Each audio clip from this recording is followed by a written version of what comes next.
She thought he was just a drifter cowboy, but he owned half the state and hadn't loved in years. "You look like you could use a miracle or a mechanic." Ellie startled, nearly dropping her wrench as she squinted through the dust. Her truck's hood was propped open, steam rising from the engine like a ghost. She spun toward the voice and saw him, tall, dust-covered, sitting astride a black horse that looked like it belonged in an old western. He wore a battered hat pulled low over his eyes and a worn denim shirt that matched the land behind him. She straightened her back, hand still clutching the wrench. "Depends on which one you're offering." The cowboy gave a half smile. "Well, I left my miracle kit back at the last ghost town, but I'm decent with engines, and horses if you've got those too." Ellie hesitated. The sun was dropping fast, her phone was dead, and she was still 10 miles out from the ranch. Coyotes had started to howl in the distance. "Truck overheated," she muttered. "Or maybe the alternator's shot. I'm no expert." "Mind if I take a look?" he asked, dismounting slowly. She nodded, watching him carefully as he approached. He moved with quiet confidence, no rush, no swagger, just steady steps that crunched softly on gravel. He set his saddlebag down, removed a rag, and leaned over the engine like he had done it 100 times. Ellie crossed her arms. "What's your name?" "Robert." "Just Robert?" He looked up briefly. "That's what I go by." She gave a short nod, unsure if that answer satisfied her.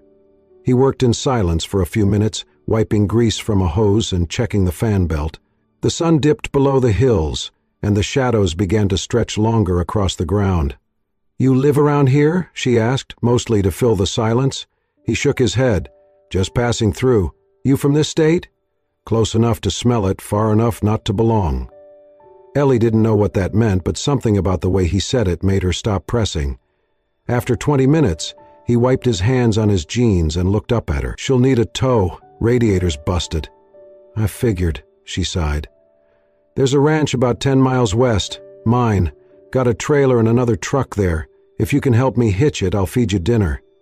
Robert tipped his hat slightly. "Deal." It took another hour to hitch the truck to his horse and get her gear loaded into his saddlebag. She followed him on foot for a while until he insisted she ride. She climbed up behind him, awkward but grateful, trying not to lean too close, but the night air was cooling fast. When they reached the edge of her land, the old wooden sign greeted them, Silver Bend Ranch, 1979. The lights from the porch glowed soft and warm against the dusk. Horses in the pasture lifted their heads, but didn't run. Robert led them to the barn and helped unhitch everything in silence. "You any good with tools?" Ellie asked as they unloaded the supplies. "Depends on the job." "I've got a busted gate and a leaky roof, if you're looking for work." He glanced at her. "Just a few days, then I'll move on." She nodded. "Just a few days." Later that night, Ellie set a plate of stew and cornbread on the table inside the small kitchen. Robert sat across from her, freshly showered but still in those weather-worn clothes. He ate like someone who was grateful, not starving, and never once asked for more than she offered. She watched him from over her glass. "You ever settle anywhere?" He shook his head. "Not in a long time. Running from something?" "Running toward peace," he said simply. That answer caught her off guard. The wind outside picked up, brushing the window panes with soft fingers. The night settled around them in a hush. They spoke little after that. She offered him the spare room in the old bunkhouse beside the barn. He accepted, thanked her, and stepped out into the moonlight. Ellie locked the door behind him, her brow furrowed. There was something about him, calm but distant, kind but closed off. A drifter cowboy, she thought. One of the old kind. She shook her head, poured herself another glass of water, and turned off the lights. But sometime just before dawn, a crash shattered the quiet. Ellie bolted upright, heart pounding. Outside, the horses were screaming. She grabbed the rifle by the door, threw on her boots, and ran toward the barn. She'd barely made it halfway before she saw them, 3 figures in the shadows, moving fast, one already inside the barn. One of the doors hung off its hinges. Then came the sound of fists, grunting, a body hitting the wall. She raised the rifle, trembling, but then saw movement at the side. Robert. He moved like lightning, grabbing one of the intruders by the collar and slamming him against the post. The man dropped, Another charged him, but Robert sidestepped, drove a punch into his ribs, then swept his legs from under him in a move that was too fluid to be Cowboy, too clean to be drunk luck. The third man took one look at Robert and ran. By the time Ellie reached the scene, Robert was checking the locks on the stalls, calming the horses. "You okay?" she gasped. "Better question for them," he replied, nodding toward the two groaning men on the ground. She stared at him, stunned. "Who are you?" He met her gaze. "Just Robert." But Ellie wasn't sure she believed that anymore. Robert worked with his sleeves rolled and his words few.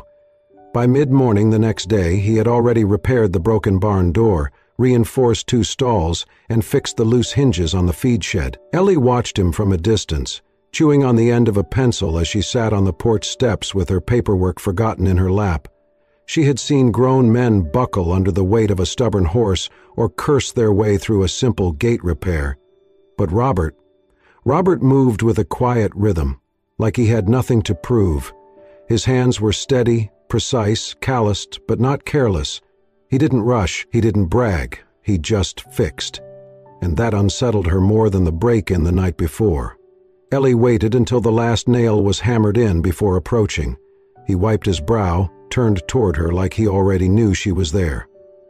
"Thanks," she said, "for last night." He nodded. "You get much trouble out here?" "Sometimes. Land like this tends to draw interest, especially from people who want to take what they didn't earn."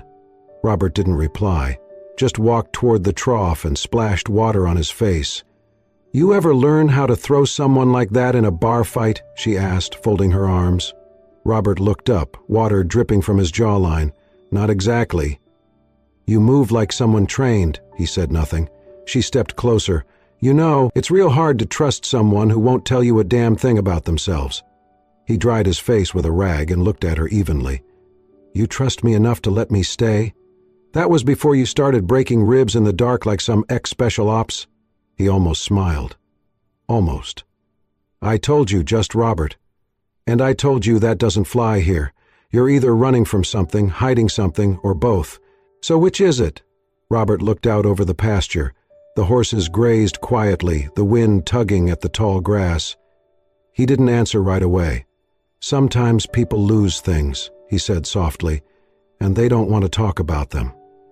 Ellie's jaw tensed, but something in his voice, some crack just barely there, gave her pause. She nodded once. "Well, you earned a few more nights, that's all I'm saying." He gave her a small nod. "That's all I need." Over the next few days, Robert fell into a rhythm on the ranch. He was up before sunrise, helped with feed, patched a section of the fence that had been sagging for months, and even managed to calm Ellie's most difficult mare, Dusty, with nothing but a low whistle and steady hands. Ellie, for her part, kept trying to puzzle him out. She asked questions in passing, where he grew up, what brought him west, if he'd ever trained horses professionally, but every answer was vague, carefully worded, as if he was building a wall even as he walked beside her. One night, after a long day of work, they sat on the porch watching the sky turn from amber to deep blue. Ellie broke the silence first.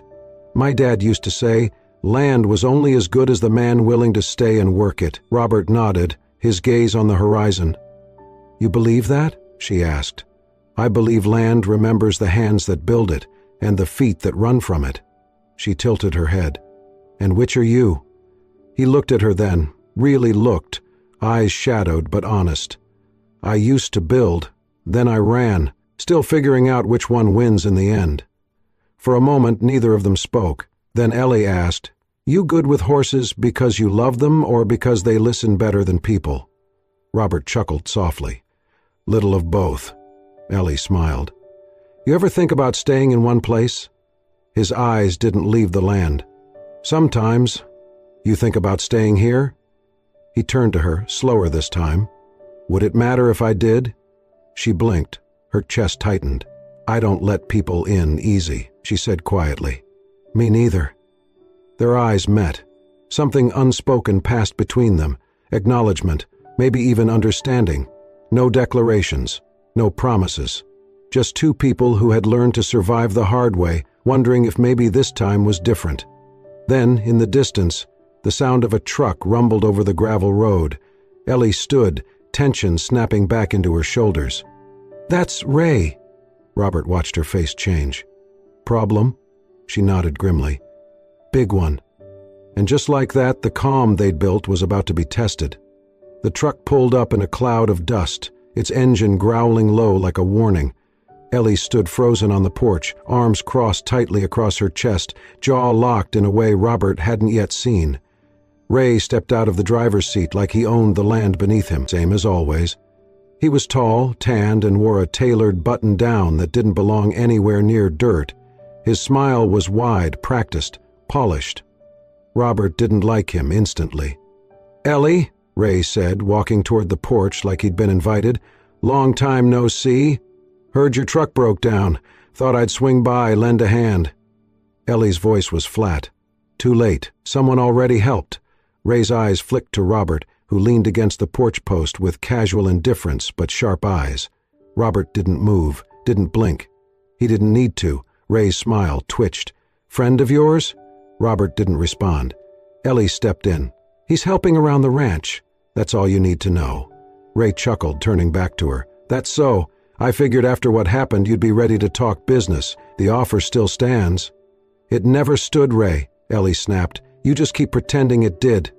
He tilted his head, mock hurt. "Come on now, you know you can't keep this place afloat forever. You're a heartbeat away from foreclosure, and I've got the means to fix that. I'm not selling." He stepped closer, lowering his voice. "You sure about that? Because next time, I might not come asking." Robert straightened then. "You threatening her?" Ray turned. "Excuse me?" Robert walked slowly down the steps, calm, controlled. "You came uninvited. You're pushing. I'd call that a threat." Ray took a half step back, caught himself. "You don't know who you're talking to."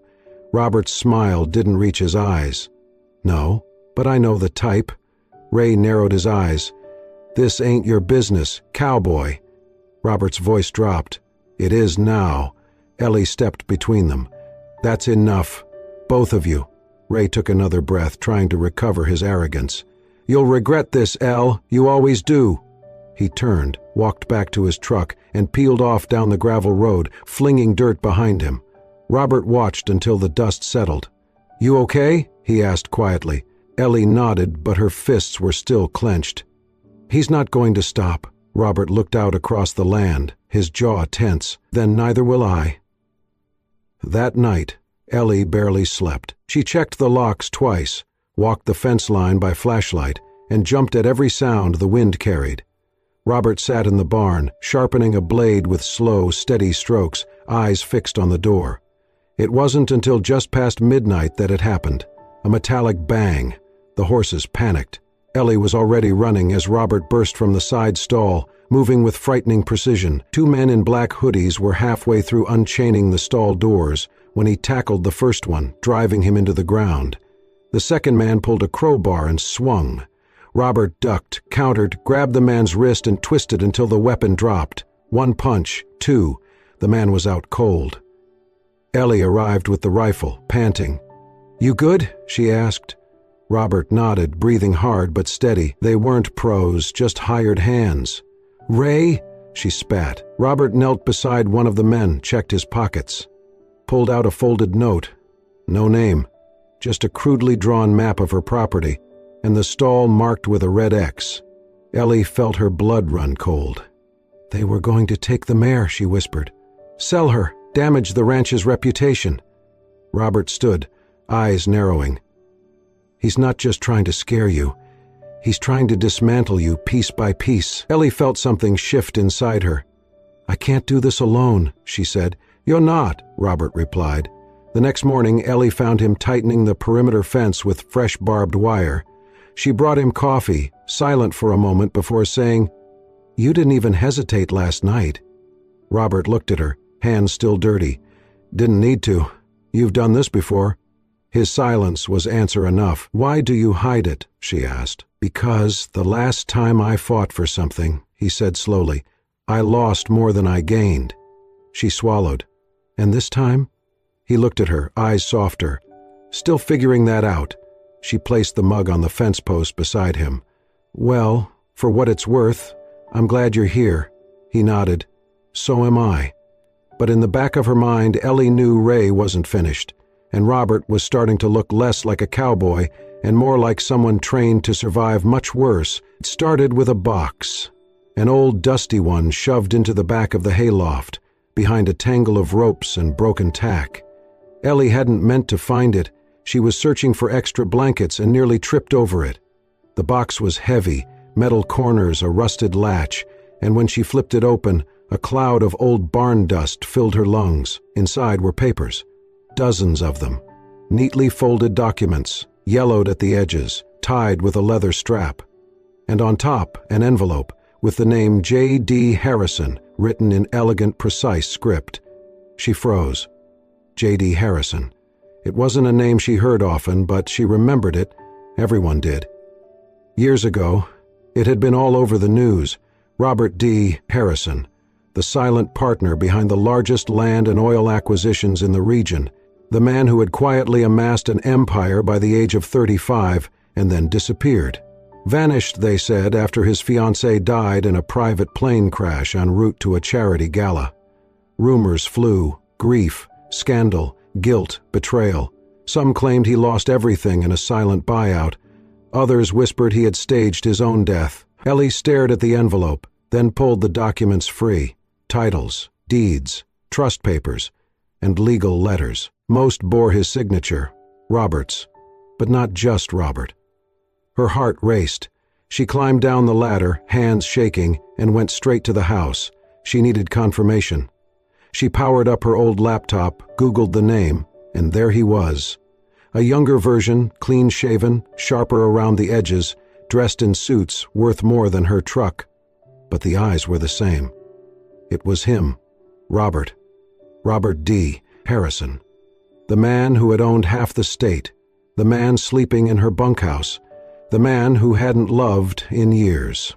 She found him in the pasture later that evening, checking the fence line with one of the younger colts trailing behind him like a shadow. He looked up as she approached, reading her face before she said a word. "You found it?" he said quietly. Ellie didn't answer. She just stood there, papers in hand, betrayal in her voice. "You lied to me." Robert exhaled slowly. "I didn't lie, I just didn't tell. You let me believe you were some wandering cowboy, some drifter with a quiet past and a few regrets. You let me trust you." "I never asked you to," he said, not unkindly. "But you knew I did." He nodded. "Yes." Ellie paced, her voice shaking. "You're Robert Harrison. You're the guy who disappeared after his empire crumbled." "It didn't crumble," he replied. "I walked away from it." She turned to him, eyes sharp. "Why?" He paused. "Because I built something I thought would change the world, and when the world broke it, I didn't have anything left but silence." She didn't speak. The wind blew softly around them, stirring the dry grass. Robert stepped closer. "I never meant to deceive you. I just wanted to be someone else, for a little while. Somewhere, people didn't see money or legacy or failure. They saw a man with a hammer and a horse," she said, voice bitter. "And you let them." "I let you." Ellie looked down, the papers trembling in her hands. "You said you were running toward peace. But you're still running, Robert, even here." "I know," he said, "and I'm sorry." She looked up, tears burning.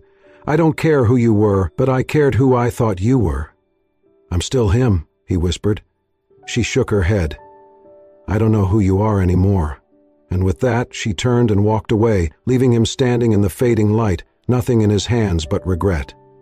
Behind him, the colt let out a soft whinny. Robert didn't move. Because for the first time in years, he realized what it meant to be seen, and what it cost to hide. Ellie left before sunrise. She did not leave a note. She did not look back. The box of documents sat untouched on the kitchen table, a silent monument to everything she thought she knew and all she now questioned. She packed only a duffel bag and drove her spare truck into town, needing space, needing air, needing something that was not Robert Harrison. She hated that name, because it meant everything she felt, every flicker of trust, of connection, was built on a half-truth. The man who mended her fences and rode her skittish mares in silence wasn't just Robert. He was a millionaire in hiding, a man with more power than he let on, a man who had been watching the world from behind shadows and letting her believe he had none. At the edge of town, she booked a room at a small roadside inn and tried not to think, but the silence was heavier there than it had been in the pasture. Later that day, she walked past the hardware store on Main Street and paused when she heard her name whispered behind her. "Ellie, you seen the news?" She turned to find an older rancher she vaguely recognized. Thompson, maybe. He held up a crumpled local newspaper. 2 more families pressured to sell. Ray Easton expands development footprint. She snatched it from his hand. The headline was bad. The article was worse. Ray Easton, her ex, was buying land fast, too fast. Every family who had received one of his invitations had either left town quietly or fallen into legal battles they couldn't afford. He wasn't just threatening now, he was executing. The last line made her stomach twist. Executing. With no resistance, Easton Development expects to break ground within 3 months on the southern edge of Silver Bend. Her land, her home. The puzzle pieces snapped together. The pressure, the threats, the break-in, the targeted attacks. Ray wasn't just coming for her. He was sweeping the valley, choking the life out of it one deed at a time, and she had walked away from the only man who could stop him. That night, the wind whipped hard outside her motel window. Ellie sat at the small desk, staring at the folded newspaper beside her untouched dinner. Every memory of Robert swirled in her head. His quiet strength, the way he always rose at dawn, the scars on his knuckles, the sorrow behind his eyes. He hadn't lied to hurt her. He had hidden to protect what little of himself was left. And she had run, not because he wasn't who he said he was, but because, deep down, he had become someone she might love, and that terrified her. But now, love wasn't the point. Ray was winning, and Ellie needed someone who didn't just care, but could fight. At dawn, she drove back. The ranch was quiet. The front gate stood open. The air smelled of dust and horses, and something deeper, something like returning. She found him in the barn. Robert was brushing down one of the colts, sleeves rolled, his movements steady, as if nothing had broken between them. She didn't speak at first, just stood there, watching. He turned, and when their eyes met, there was no anger, no demand, only waiting. "I read the news," she said. He nodded. "He's moving faster than we thought." "I know." She stepped closer. I walked away. "I know that too." There was a long pause. Her throat tightened. "I didn't come back for an apology or an explanation." Robert looked at her carefully. "Then why did you?" "Because I need you," she said. "Not just the man with a wrench and a soft voice. I need Robert Harrison. The man who built half the state. The man who can stop Ray before he burns it all to the ground." His eyes softened. "Are you sure?" "I'm not sure of anything," she said, "except that you never stopped fighting, even when no one saw it." He stepped forward. "And I never stopped wanting to protect this place, or you." Ellie blinked back tears. "So what do we do now?" she asked. Robert picked up a folder from the bench, a legal file marked in bold, Easton Holdings, LLC. "We make a plan," he said, "and then we make it loud." Together they walked out into the morning light. Ray had power, but they had purpose, and maybe, just maybe, that was enough to win. 3 days later, the old meeting hall in town was packed. Robert stood at the front, sleeves rolled, tie absent, his voice low but clear. A large easel behind him displayed maps, deeds, and a trail of connections, names of shell companies, real estate transfers, and financial footprints that led inevitably to one man, Ray Easton. Ellie stood beside him, scanning the crowd. Farmers, teachers, ranchers, some angry, some scared, all tired of being quiet. "I know I haven't given you reason to trust me," Robert said, "but you all know Ray's offer isn't business, it's pressure. You've seen it, felt it. I've seen what happens when men like him go unchecked, and I'm done watching." He held up a packet of documents. "These are legal filings for injunction. I'll cover the costs, you just need to stand with us." The room was still. Then an older woman raised her hand. You really, Harrison? Robert nodded. Yes, ma'am. Then why help us now? He paused. Because I didn't before, and I should have. A murmur ran through the room. One by one, people nodded, then stood. By the end of the hour, 25 signatures sat on the paperwork, enough to stall Ray's project, but they all knew he wouldn't take that lying down. That night, Robert paced the barn, phone pressed to his ear. Yeah, we filed. Injunction hits first thing in the morning, he said, which means Ray's out of options unless he uses force. He hung up. Ellie stood in the doorway. You think he'll show? Robert nodded. He has to.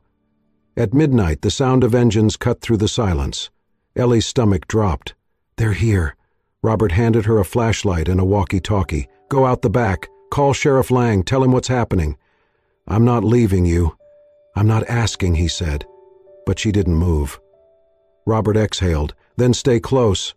They slipped out into the shadows. Headlights flared on the other side of the pasture, at least 3 trucks. Figures jumped out, flashlights sweeping the land. Ray's voice rang out, cold and cocky. Robert, come on out. We both know this land doesn't mean a damn thing without blood on it. Robert stepped into view, shotgun lowered but ready. You made your move, now back off, Ray snarled. You think paperwork's gonna stop me? No, Robert said. But witnesses will. Sirens echoed in the distance. Ray cursed. You called the cops? Robert's grip tightened. No, Ellie did. Ray turned just as she stepped out behind him, rifle aimed. Back away, Ray. He lunged. A gunshot cracked through the night. Ray dropped to one knee, clutching his side. His men scattered into the dark. Ellie ran to Robert, heart racing. You okay? He nodded, though a gash bled from his temple. Close enough. The sheriff's cruisers tore down the road seconds later, blue and red lights slicing through the dust. Ray was arrested on the spot. Unregistered weapons, attempted assault, trafficking. The deputies didn't need convincing. By the time the sun rose over Silver Bend, the legal fight had just begun, but the worst of the war was over, and they had won the first battle, together. Robert was slower on his feet for the next week. The gash above his temple was stitched, the bruised ribs bandaged, but Ellie could tell pain had a way of settling into more than just muscle. She noticed it in the way he stood a little too long at the fence line, watching the wind tug at the grass, in the quiet sighs he let slip when he thought she was not looking. But he never complained, and she never left his side. They worked in rhythm again, like nothing had broken between them, feeding the horses, walking the pasture, tending to the small garden behind the barn. But there was something gentler now in their silence, something understood. One evening, as the sun slipped behind the hills and painted the sky in warm streaks of peach and rose, Ellie found him sitting by the corral, brushing Dusty with slow, steady strokes. You're going to spoil her, she said with a soft smile. She deserves it, Robert replied, running his hand down the mare's neck. We all do once in a while. Ellie joined him on the bench, folding her hands in her lap. You ever think about what comes next, she asked. Robert didn't answer right away. Every day. And? He looked over at her, eyes steady. I used to think I was built for building things, deals, projects, empires. But lately, he trailed off, gaze drifting toward the hills. I just want to build something that lasts. Something quiet. Something true. Ellie swallowed hard. You have. Robert reached into his Robertette pocket and pulled out a small, worn box. Not velvet, not new, just simple like everything about him. He opened it to reveal a silver ring, delicate, hand-worked, with a single faint engraving on the inside. She recognized the script immediately. It was her mother's handwriting. Somehow he'd taken a line from an old birthday card she'd once left on the kitchen table and had it etched. Come home when you're ready. Ellie's breath caught. Robert didn't kneel. He didn't make a speech. He just looked at her, eyes full of a quiet, raw honesty. I haven't loved in years, he said softly. And I didn't think I ever would again, not like this, not where it mattered. Ellie blinked back tears. I don't need a church, he added. I don't need a crowd, I just need you, and the sound of your boots on the porch every morning. She laughed through the tears, then nodded, her voice trembling. "Yes." Robert slipped the ring on her finger. It fit like it had always been waiting for her. They sat there a while longer as the night crept in, the stars blinking into view one by one. No fanfare, no flash. Just two people, quietly, completely, choosing each other. After all the noise, after the fighting, after the long road of grief and guarded hearts, they had come home, and this time they would stay. 1 year later, the hills of Silver Bend were greener than they had been in decades. A slow spring rain had rolled through, coaxing wildflowers out of the hard-packed dirt. Horses roamed the pasture, their manes fluttering in the breeze. Laughter rang from the barn, children's voices, light and full of life. The ranch was no longer just a home, it was a refuge. Ellie stood on the porch, a sleeping infant tucked against her chest in a woven wrap. Her daughter, Wren, had her father's steady brow and her mother's quiet stubbornness. The baby stirred slightly as Ellie watched a group of teenagers saddle horses under the guidance of 2 volunteers.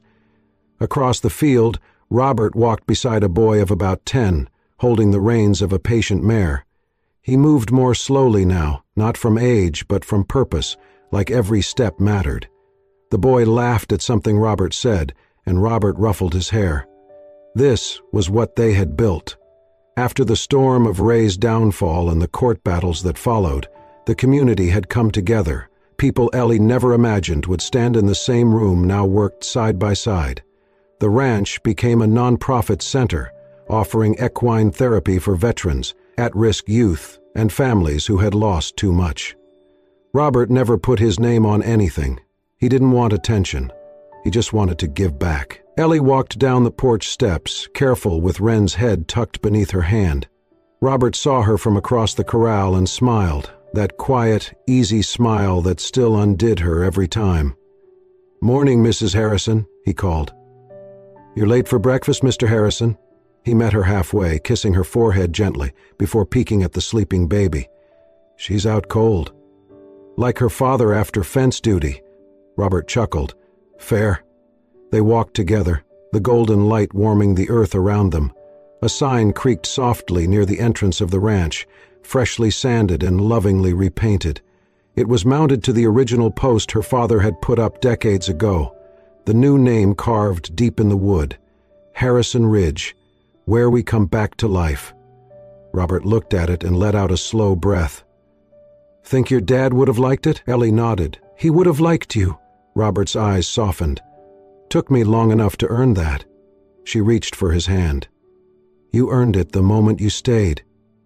They stood there a while, watching the wind roll through the hills, their daughter pressed warm between them, the ranch alive with sound and spirit. They had lost much, but they had built more, not with steel or oil or power, but with love, with truth, with the quiet decision to keep choosing each other, day after day, no matter how the world turned.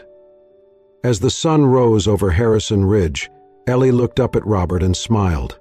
"Let's ride," she whispered.